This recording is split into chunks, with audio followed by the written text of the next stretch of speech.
오늘은 창세기 38장 말씀을 나눌 건데, 장절이 좀 길지만 이 흐름을 이해를 돕기 위해서 먼저 자매님들이 한 절 읽고 형제님들이 한 절 읽고 이렇게 교독해서 성경 창세기 38장을 전체를 읽겠습니다. 일단 잠깐 멈췄다가 이따 말씀 들어갈 때 죄송합니다. 좀 길어서 이 문맥 내용 전체의 흐름을 알아야 말씀을 나누겠다 싶어서 창세기 38장 전체를 읽었어요. 창세기 38장을 이제 몇 주 동안 나눌 건데, 창세기 38장은 하나님의 경륜에 관해서 중요한 구속사의 경륜을 지금 기록을 하고 있는 내용을 우리가 읽었는데, 대부분 교회에서 이 창세기 38장은 설교를 잘 안 치요. 이것은 종교인들의 그 세상 율법적인 관념에 의한 윤리 도덕적으로 입에 담기가 어렵기 때문에 목사님들이 신부님이나 목사님들은 그 거룩한 자신의 그 모양을 해야 되니까 이 창세기 38장은 설교를 하고 이렇게 피해가죠. 그런데 이것이 온전히 성경입니다. 그리고 성경이라는 것은 처음부터 끝까지 하나님의 관점에서 하나님의 행사에 대하여 가감없이 기록한 말씀이기 때문에 하나님의 마음을 우리가 같이 읽어낼 수 없으면 이런 말씀의 의미를 해석해내기가 상당히 어려운 내용들입니다. 오늘 말씀을 위해서 자료를 다 해드렸으니까 읽을 말씀부터 같이 찾아 읽어보겠습니다. 창세기 37장 7절로 9절을 먼저 읽습니다. 자, 같이 읽습니다. 우리가 밭에서 곡식 알을 묻더니 내 담은 일어서고 당신들의 담은 내 담을 둘러서서 절하더이다. 거의 절하더이다. 이렇게 표시를 해놓습니다. 그 형들이 그에게 이르되 네가 참으로 우리의 왕이 되겠느냐 표시를 해놓습니다. 참으로 우리를 다스리게 되겠느냐, 거의 다스리게 되겠느냐도 표시를 해놓습니다.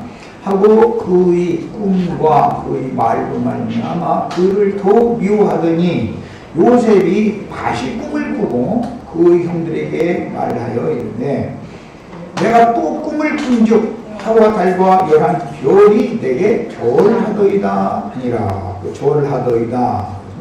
다시 표시를 해놓습니다. 그 다음에 10절 하반부에 네 형제들이 참으로 가서 땅에 엎드려 네게 절하겠느냐, 거기 절하겠느냐 라는 말씀이 더 나왔습니다.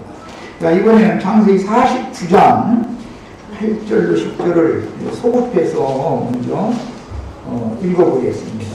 연결성을 잘 생각해가면서 읽습니다. 49장 1절부터 10절 사이를 읽습니다. 유다야, 너는 내 형제의 찬송이 되리라. 내 손이 내 원수의 목을 잡을 것이요 내 아버지의 아들들이 내 앞에 절하리로다. 거의 줄쳐놓습니다. 요셉에게 절하는 얘기가 두 번 나왔고, 유다에게 이스라엘 12지파가 또 절하는 얘기가 지금 기록이 됐어요. 유다는 사자 새끼로다. 내 아들아, 너는 훔친 것을 짓고 올라갔도다. 그가 엎드리고 구름이 숫사자 같고 암사자 같으니 누가 그를 범할 수 있으랴. 규가 유다를 떠나지 아니하며 통치자의 지팡이가 그 발사에서 떠나지 아니하시니를 실로가 오시기까지 이르리니 그에게 모든 백성이 복종하리로다. 거의 복종, 그에게 모든 백성이 복종하리로다.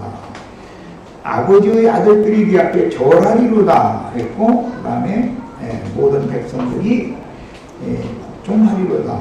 유다에게가 절하고 복종하는 내용이 기록이 됐습니다. 자, 인용한 말씀대로 갈라디아서 신약 3장 19절로 23절을 자료로 같이 읽습니다. 연결성을 잘 이렇게 생각을 해보시기 바라요. 갈라디아서 3장 19절로 23절입니다.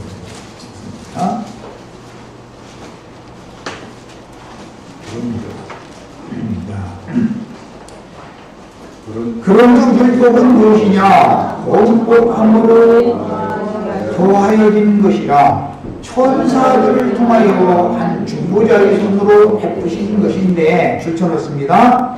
약속하신 자손이 오실까지 있을 것이라. 약속하신 자손이, 아까 창세기 49장에서는 실로가 오시기까지 이렇게 돼 있었죠. 그 실로는 약속하신 자손을 말한 것이죠. 그러니까 실로는 누구를 말한 거예요? 예수님을 말한 거예요. 네. 자, 그 다음에 22절, 23절 또 읽습니다. 그러나 성경이 모든 것을 위하여 주었으니 이는 예수 그리스도를 믿음으로 말미암는 약속을 믿는 자들에게 주려 함이라.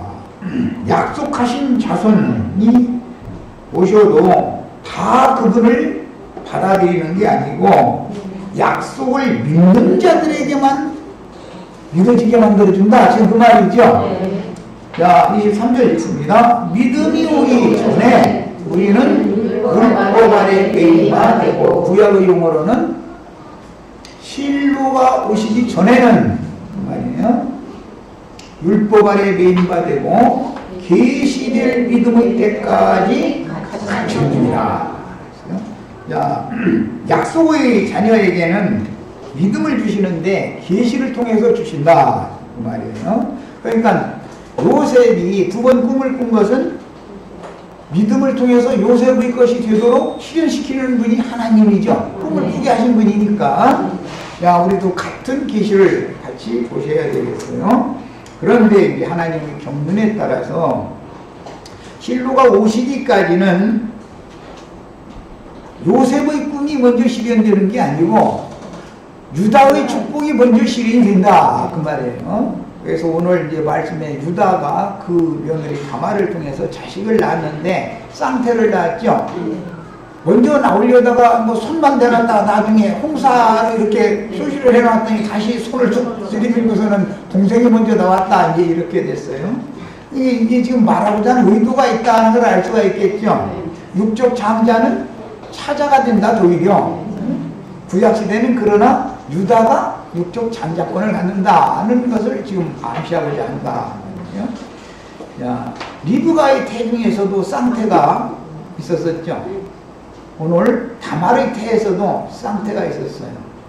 이것은 구약시대에도 모세의 율법 제도에 따라서 율법 종교 신앙생활을 하는 육적 장자권자들이 있고 차자 이제 야곱의 조선으로 가는 선지자들의 계시에 의한 믿음을 따라서 신앙생활하는 노선이 구약시대에도 있다 그 말이고, 신약시대에도 마찬가지로 신약시대에도 마찬가지로 육적 장자권자들이 있고, 그런데 그들이 사실은 차자가 되는 것이지만 세상에서는 그들이 먼저 장자 노릇을 하는 것이죠. 그러나 차자가 실제적인 장자가 된다. 신약시대에도 육신에 속한 어린아이들 전만 먹이고 기르는 세속교계의 자칫 유대인들이 해라는 것이 있고, 계시를 따라서 하늘이 주신 믿음을 가지고 하나님이 계시해 주신, 계시를 주신 그 믿음을 하나님이 실현시키시는 감춰진 어떤 무리가 신약시대에도 또 있다. 그러니까 쌍태에 대해서 이해를 이제 하시고 자료 말씀으로 들어갑니다. 지금까지 나는 서원의 이 말을 마음에 잘 담아두셔야 돼요. 큰 뼈대를. 창세기 38장은 시아버지가 뭐 며느리와 어떻게 하고 이제 이런 거 윤리도덕적인 관점으로 그것을 보면 안 되죠. 하나님의 경륜의 비밀의 관점에서 보는 거예요. 이건 계시될 믿음이 없으면 이것을 깨달을 수 없는 일이다라는 걸 알 수가 있는 거예요. 자, 같이 봅니다. 창세기 37장에서 요셉의 전기를 기록하되 요셉이 미디안 상고들에게 넘겨지고 상고들에 의하여 애굽에서 바로의 시대장 보디발, 화장실이 주는 자라는 뜻을 가지고 있는 이름이에요. 보디발에게 팔린 경위를 기록하고 난 후에 38장에서 갑자기 유다와 그의 자부인 다말에 관한 전기를 기록하는 성경의 배열을 이해하는 것은 성경을 기록하게 하신 하나님의 영광을 받는 매우 중요한 관건입니다. 요셉 이야기가 37장에 앞에 나왔으니까 실제적인 영적 장자권은 요셉의 것이지만 육신적으로는 요셉의 형이 유다인데 그럼에도 불구하고 37장에다가 유다를 배열을 한 게 아니라 38장 요셉 이야기 뒤에다가 배열을 한 것은 육신적인 장자가 영적인 장자의 동생이 된다는 걸 지금 성경 배열 자체에서도 암시를 하고 있다는 거예요. 자, 그러면 유다는 누구를 상징하는가? 이것은 구약의 율법 제도를 시행하게 하시는 하나님을 상징한다. 그러면 다말은 누구를 상징하는가? 이것은 하나님의 말씀시로 거듭난 영혼들로 세운 신약교회를 상징한다. 그러니까 구약시대의 하나님은 신약교회의 시아버지인 것이죠. 지금 내가 하는 말을 잘 이해를 해야 돼요. 구약시대의 율법 하나님은 하나님의 말씀시로 거듭난 자들로 세워진 주님의 몸된 교회, 신약교회의 시아버지 입장이다 이 말이에요. 자, 시아버지와 다말과의 사이에서 자식을 얻은 다음에 그 시아버지는 그 사실을 나중에서 알게 되었고 그 다음에는 다말과 다시는 관계를 맺으면 안 되죠. 인간적으로 봐도 그것은 몰라서 그렇게 한 거였으니까 다시 관계를 또 가지면 안 된단 말이에요. 그래서 다시는 상종을 하지 않게 됐어요. 그것은 무슨 말이에요? 신약교회가 세워지면 율법 제도의 구약시대의 모세의 율법 말씀의 하나님은 신약교회에 다시는 관여하면 안 된다 이 말이에요. 접촉을 하면 안 되는 거예요. 그럼에도 불구하고 사람들은 율법 제도 신앙을 계속 받아들이니까 신앙세계가 나눠질 수밖에 없는 것이지 문제는 하나님의 경륜과는 맞지 않는 짓을 지금 세속교계가 하고 있다는 말이에요. 구약시대에도 모세의 율법 제도를 실행하는 자들은 하나님의 말씀의 계시를 따라서 말씀을 해석하고 증거해주는 선지자들을 박해하고 죽였다 이거예요. 그것이 하지 말아야 될 짓을 하는 거예요. 사실은 선지자들은 영적으로 말씀을 계시를 받아가지고 믿음의 말씀으로 받아서 믿음의 노선 아브라함, 이삭, 야곱의 그 믿음의 후사들의 노선이 선지자들의 노선이고 하나님이 주시는 계시로 주시는 믿음이 아닌 가나안 족속들과 동등한 신앙을 갖는 노선이 모세의 율법 제도를 실행하는 율법 교회에 있었다 이거예요. 그 말은 이제 가나안 족속들 오늘 말씀을 보면 히라라는 사람 이야기가 나오죠. 아둘람 사람이다 그랬어요. 아둘람이라는 말은 분리된 것, 격리된 곳이라는 거예요. 감춰져 있는 어떤 분리되어 있는, 격리되어 있는 어떤 장소를 말하는 거고, 히라라는 이름은 고상하다라는 뜻이에요. 고상하다. 유다가 그 아버지, 할아버지, 정주 할아버지의 신앙 노선은 계시된 믿음을 따라가는 신앙이어야 되는데 아버지 집을 떠나서 자기 멋대로 가나안 땅으로 가가지고 가나안 족속 중 히라라는 사람과 친하게 지냈다 그 말이에요. 이것은 신앙의 변질을 상징한다 그 말이에요. 어떻게 변질돼요? 나쁜 뜻으로 변질된 건 아니죠. 세상적인 고상함을 추구하는 신앙으로 갔다 그 말이에요. 그건 믿음을 붙잡는 신앙에서 떠나면 신앙이 변질될 때 고상한 사람 되는 거 죽어라 가죠. 오늘날 이 싸움이 보통 내가 지금 20년이 넘도록 이 싸움을 하는 중인데 이 말이 알아들어지기도 너무 어렵고 예수 받았는데 겸손해야지 뭐 이러고 나오면은, 그리고 뭐 빛과 소금이 돼야지 뭐 이러고 나오면은 뭐예요? 고상한 것을 추구한다고 말이죠. 근데 그게 아니고 아브라함과 이삭과 야곱의 신앙 노선이라는 것은 하나님이 일방적으로 당신이 마음에 합한 자를 택해서 그에게 계시를 해주시고 나서, 저 꿈을 꾸게 해놓고 나서 그 꿈을 그의 생애 가운데서 하나님이 친히 그 믿으면, 계시된 그 꿈을 믿으면, 계시를 받아들이면 그 믿음을 그대로 현실 세계에 이루어놓는다라는 것을 우리는 믿는 아브라함의 믿음의 자손인데, 아브라함의 믿음의 도선을 따라가는 신앙을 끝까지 표대로 삼아서 달리지를 않고 어디로 빠져요? 고상한 사람 되는 쪽으로 빠지는 거예요. 고상한, 나쁜 사람 되는 것을 말하면 누가 가요 거기를? 오늘 우리 형제 자매들 오늘부터는 고생하시지 말고 가서 강구질 해가지고 이렇게 살으라고 이렇게 가르치면 여기 한 사람도 안 와요. 누굽니까? 여기 뭐라고 와요?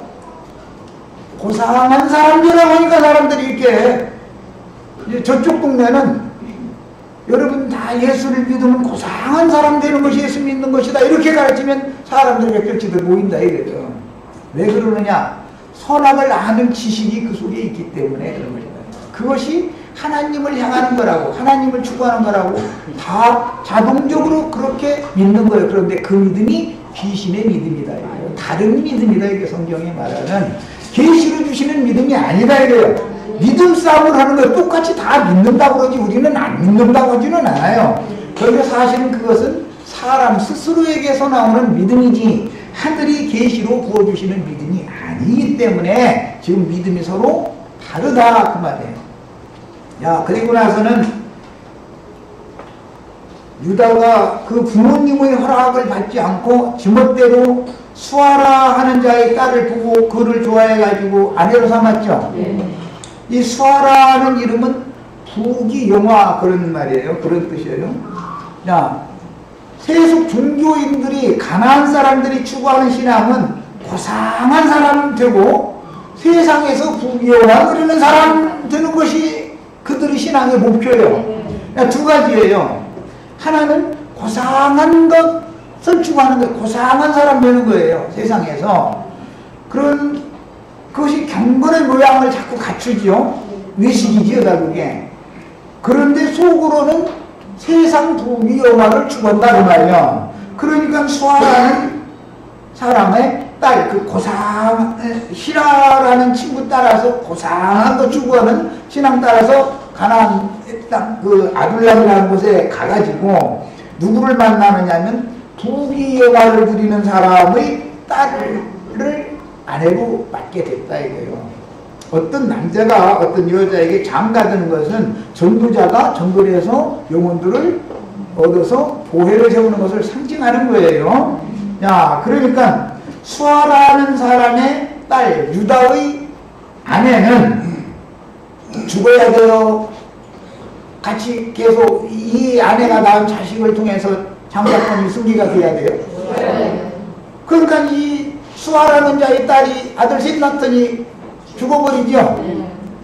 그건 무슨 뜻이에요? 하나님이 율법교회는 심판해버렸다 그 말이에요. 심판해버렸다. 그러면 율법교회를 심판했으면 하나님은 그러면 계속 아내가 없느냐 그 말이 아니죠. 다말을 통해서 후사를 다시 버티려 나간다 이거예요. 신약교회를 통해서. 이해하셨죠? 자, 이제 이런 큰 중심 그 의미를 마음에 담아두시고 다시 이 자료 말씀으로 들어갑니다. 이미 창세기 37장 강의에서 상고한 바와 같이 창세기 37장 이후의 기록은 하나님의 형상이신 그리스도의 형상을 이룬 하나님의 아들을 계시하되, 이게 누구냐면 요셉이죠. 요셉은 그 꿈을 꾼 것 때문에 다른 것이 문제가 아니라 계시로 하나님이 꿈꾸게 하였던 그 꿈을 하나님이 이루시려고 지금 애국으로 팔려가서 종사하려고 가진 고난을 거기서 받게 되는 것이죠. 그 꿈 때문에 지금 요셉의 인생이 이렇게 180도로 딱 바꿔져 버리게 된 거예요. 계기가. 그런데 유다는 장자권을 가졌지만 그런 어떤 연단 과정을 거치지 않았다 이게요. 시편 105편에 보면 요셉은 하나님의 말씀이 응하기까지 단련을 받았다 그랬어요. 그러니까 말씀을 받은 것이 꿈꾼 거죠. 그런데 그 말씀이 요셉의 인생에서 실현되어야 된다 이거예요.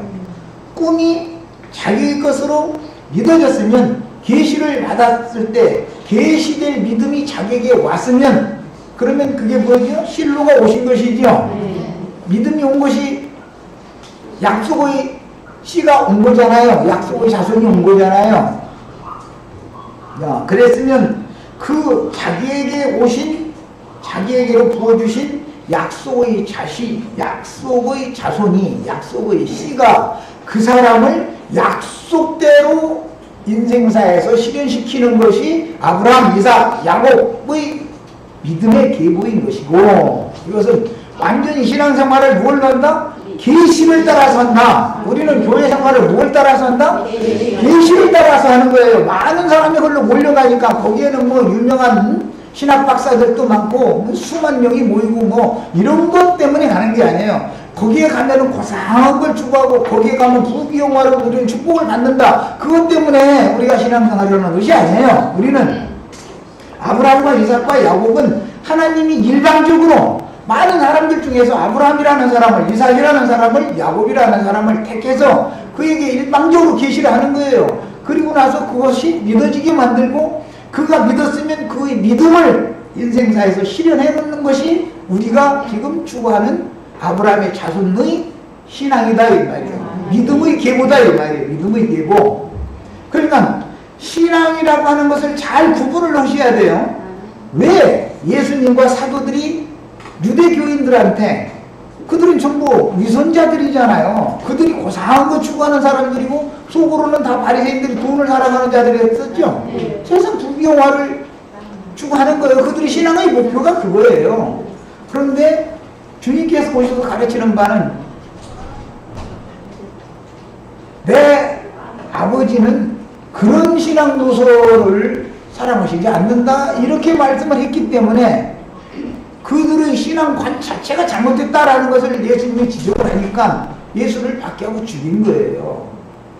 그래서 나는 교회가 있을 때마다 신앙생활이라고 하는 것은, 교회 생활이라고 하는 것은 계시를 따라서 하는 것이다. 믿음이 이루어지는 신앙생활을, 약속의 말씀을 먼저 받았으면 그 약속의 말씀을 굳게 붙잡고 있는 한 하나님이 그 약속을 반드시 우리 속에까지 오셔서 나를 그렇게 만들어 놓는 얘기다. 이것이 구원이다 그 말이야.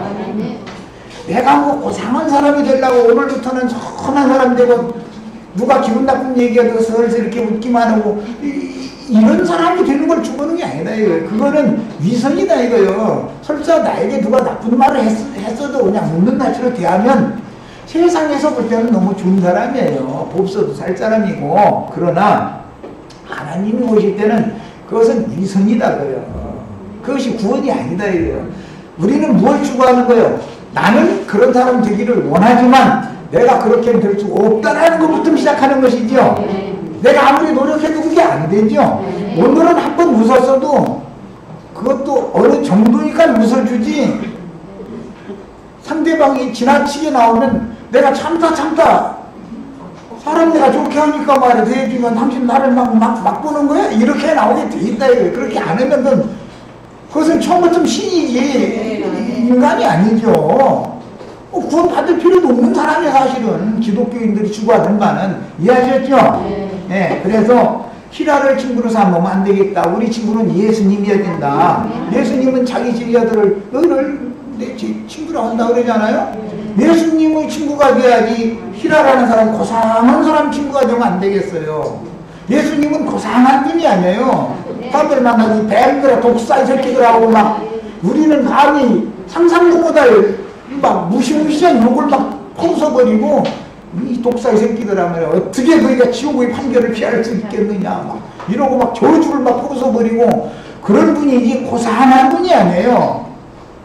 세상 사람들이 볼 때는 예수님보다 히라가 훨씬 더 고상하고 히라를 본받아야지 예수님 본받으면 안 되죠.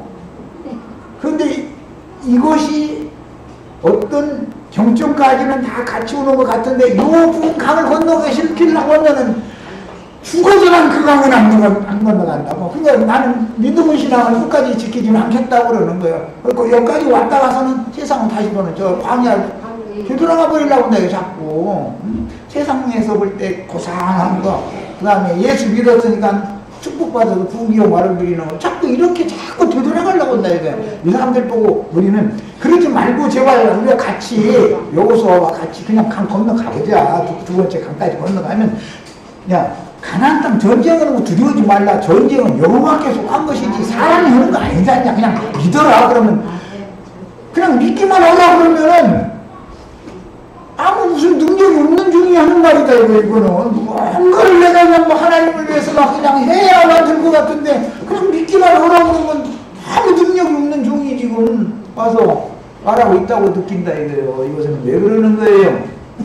그야말로 옛사람이 완전히 엎드러져 죽지 않았기 때문에 새 사람으로 부활을 하지 않았기 때문에 이 말이 도대체가 이해가 안 되는 거예요. 이게 이렇게 어려운 거예요. 신앙생활이라는 게. 자, 더 나가겠습니다. 성경에서 말씀하시는 하나님의 예정을 따라, 이것은 기독교가 말하는 예정론을 말하는 게 아니에요. 성경에서 말씀하시는 하나님의 예정을 따라 택하심을 입은 자들이 그들에게만 계시해 주시지요. 아버지와 아들이 기뻐하는 자에게 계시하여 주는 자 외에는 하나님이 누군지 알 수가 없다 그랬어요. 하나님과 그 아들 예수 그리스도를 아는 것이 영생이 있는 건데, 그러니까 이게 참 너무너무 비밀이죠. 하나님의 영원한 생명을 이어갈 장자의 명분을 얻고 그 권리까지 부여받는 문제는 결코 단순한 항목이 아니기 때문에 이스라엘의 12아들들이 있을지라도 즉 다 하나님의 장자로서의 명분을 다 가졌을지라도 그 권리를 행사하는 자까지 즉 왕노릇 하는 자가 되기까지 이루어지는 자들은 수가 적은 것이다. 이게 아주 적은 것이다. 장자권을 쟁취해서 저를 받을 수 있는 사람, 이스라엘 12지파를 치리하고 통치할 수 있는 사람이 되는 것은 다 되는 게 아니다 이거예요. 믿는 자는 많지만 다 그렇다 해서 그들이 후사가 되는 것은 아니다 그 말이에요. 이걸 가르치면 이제 어려워지는 거예요 사람들이. 우리는 믿었는데 구원을 받았고 믿은 것이 상 받은 것이고 막 이제 이렇게 나와버리는 거예요. 그런데 이렇게 보면은 그 믿음이 갓난아이 믿음도 있고 청년 믿음도 있고 아비불량 이런 믿음도 있는데 다 아비불량에 이런 자가 되는 믿음을 가져야지 갓난아이 믿음을 계속 가지면서 그걸 상이라고 보여주자 보면 되겠냐 이 말이요. 완전한 데까지 나가는 장성한 자의 믿음을 가져야지. 그 다음에 그러나 그들 중에도 즉 12지파 중에도 특별한 명분과 권리를 부여받은 자들 곧 주님의 왕국의 대표자들인 후사들이 있으니 신약 말씀에서는 지자들에게 너희가 너희 모든 환난에 함께하였기 때문에 세상이 새롭게 되면 내 상에 앉아서 함께 먹고 마시며 이스라엘 12지파를 심판, 거기 우리나라 번역에는 그 한글 번역에 다스리게라고 그랬는데 심판하는 권위를 맡기겠다. 우리는 그 사람들이 하는 걸 추구하는 거예요. 이런 얘기를 하면은 이제 말씀께는 안다는 사람들도 이제 헷갈리는 거예요. 이제 여기까지 나가면. 주님의 왕국의 대표자들인 후사들은 따로 있는 것이다. 그 다음에 이들은 영과 생명 안에서 하나님 나라의 상속자인 영적 장자 요셉과 베냐민 그리고 의문과 육체에 상반된 계명의 율법제도에 따른 하나님 나라의 상속자였던 유다와 레위가 구약시대에는 대표자들이죠. 유다와 레위가 구약시대에는 대표자들이었는데 그들이 권리를 행할 때는 한 사람이 왕권도 가지고 있고 제사장권도 가지고 있고 선지자의 권리도 가지고 있었던 거는 아니죠. 각각이죠. 구약시대는 완전한 직분이 아니죠.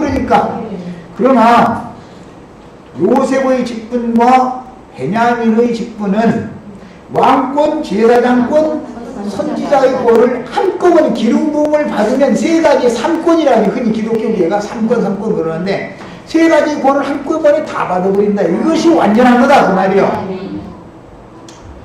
그러니까 구약시대에 그 권리가 분리되어진 상태로 각각 받았던 사람들은 자기 몫의 분깃만 받은 것이지만 그것은 하나의 모형일 뿐이지 완전한 게 아니다 그 말이요. 응? 자, 특별히 영적인 생명의 왕국 안에서 하나님을 섬기며 왕노릇할 영원한 후사인 요셉과 육적 선민들로 이루어진 하나님의 왕국 안에서 하나님의 생명의 대를 잇고 왕권과 제사장권을 상속하게 될 후사인 유다와 레위에게로 흐르는 두 줄기는 성경의 큰 두 줄기 생명의 흐름을 우리에게 제시해 줍니다. 율법 제도 시대 때는 유다가 왕권, 레위가 혈통적으로만 하니까 이것은 레위가 제사권을 가졌고 선지자들만 혈통적으로 하지 않았었어요. 시대에 선지자들은 대부분 레위인들이 있었었고 선지자들 중에 이제 어떤 사람들은 나시리들이 있었었죠. 그래서 율법적인 혈통적인 선지자들은 혈통적인 것은 전부 결과적으로 완전한 게 아니기 때문에 해지고 멜기세덱 반차에 따른 대제사장 예수님이 오시면 예수님은 제사장권도 가지고 있죠. 선지자 중에 선지자가 예수님이죠. 왕 중에 왕이 예수님이에요. 한 사람에게 모든 권이 다 맡겨져 버리는 거예요. 완성적으로 각각 분리되는 게 아니고 이것은 혈통에 따른 것이 아니라 영에 따른 것이다. 성령의 법에 따른 것이다. 믿음의 법칙에 따른 것이다 이 말이에요. 이것은 생명률에 따르는 거예요. 우리는 이런 기름 부음을 받는 말씀을 나누는 거예요. 부부 생활을 하면 기름 부음이 있어야죠. 남편이 기름 부을 줄도 모르면은 그 신명기에 보면은 신랑이 상하고 신을 대인 자는 여호와의 총회에 영원히 들어올 수 없다 그랬는데 그게 무슨 말이냐 이거예요. 아내를 취해서 기름을 부어서 삼권을 얻게 만들 그런 능력이 없으면 여호와의 총회에 들어올 수 있는 종들이 아니다 그 말이에요. 세상에서도 다른 건 다 몰라도 딸을 시집을 보내는데 건강하지 않은 청년한테 시집 보낼 부모가 어디가 있어? 그건 있을 수 없는 일이죠. 육신적인 세상사의 일을 비유로 들어서 영적 세계를 지금 말하고자 한다 그 말이에요. 하나님은. 자, 그 다음에 왕 중에 왕이신 예수 그리스도께서 혈통적으로는 유대인들 중에서도 특히 유다지파의 계보를 통해서 세상에 오셨으며 왜? 율법 아래서 나와서 율법을 모두 이루어야 되니까 유대인의 모양으로 오셔야죠. 예수님이 이런 것들은 이렇게 하셨던 것처럼 바울 사도가 용감으로 이것을 말씀을 받고 나서 유대인을 만나면 유대인으로 행세하는 거예요. 그들이 유대인의 믿음을 갖고 있으니까 그들을 전도를 해야 되니까 이방인을 만나면 이방 행세 또 하는 거예요.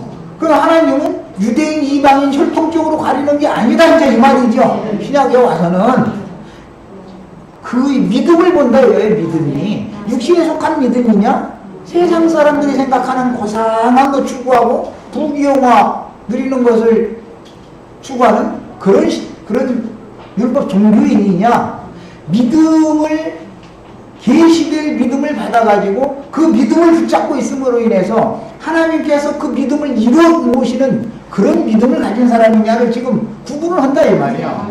믿음 세계라는 건 이렇게 비밀스러운 거예요. 창세기 38장에서 다루는 유다와 그의 대를 잇는 후사에 대한 기록은 의문의 율법시대 전기간 동안 하나님의 왕국의 왕권을 부여받은 상속자에 대한 족보의 기초를 뒀습니다. 왕권도 유다에게서 요셉에게로 넘어가죠. 유다 지파의 사자로 예수님이 오셨지만 주석을 이루신 다음에는 어떤 지파에게만 임하는 게 이게 아니죠. 12지파 시대가 끝나버렸죠. 믿는 자들에게 임하는 이제 왕권이 임하는 시대가 왔으니까. 예? 그래서 유다가 다말을 통해서 낳은 차자지만 장자가 된 사람, 계보를 통해서 예수님 오시게 되는 족보 이야기라 이 말이죠. 성경에서 제일 중요한 건 족보 이야기예요. 누가 어떤 여자를 아내로 취해서 어떤 말씀씨를 그 태에 심어서 누구를 낳느냐 이 말이에요. 이게 제일 중요한 문제예요. 그래서 예수님이 유다지파의 기보를 통해서 세상에 오셨고 부활하신 후에는 성경의 영으로 교회 시대에 요셉과 함께 하신 성령으로 임하셨고 소자인 베냐민을 통해서 오는 세상에 재림 예언을 역사상에 실현하실 것이다. 그래서 요셉은 꿈을 한 번만 꾸면 안 되죠. 요셉은 계시를 그래서 두 번 받아야 돼. 교회 시대가 있고 오는 천년 왕국 기간에 그리스도 왕국이 나타날 때 그게 실현돼야 되니까 교회 시대는 주님의 왕국이 임하는 때지요. 우리는 지금 그 하나님의 나라가 임하는 때 살고 있죠. 그러나 임한 나라는 반드시 나타날 때가 온다 이거예요. 나타날 때가 세상이 새롭게 되는 때가 온다 이거예요. 그때는 완성적으로 요셉에게 계시해 줬던 두 번째 꿈이 실현이 되는 때가 온다 이거예요. 거기에 요셉의 별에 참여한 자들이 드셔야 되겠고 현세에서는 요셉의 단에 참여를 하셔야만 오는 세상에서는 요셉의 별에 참여하게 된다 그 말이다.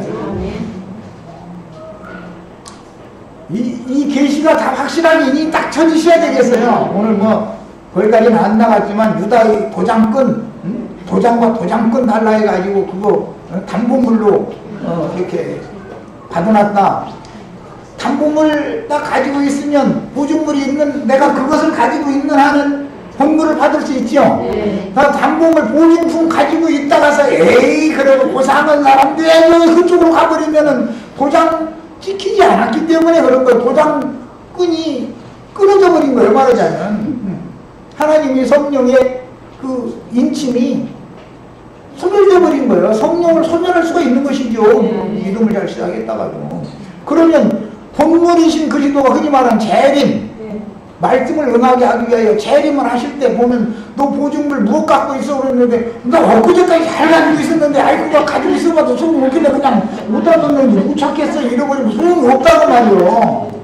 본물이신 그리스도가 재림해서 와도 형제 자매님들을 아내로 데려갈 수 없다고 말이요. 일단 첫 시간 전까지 합니다.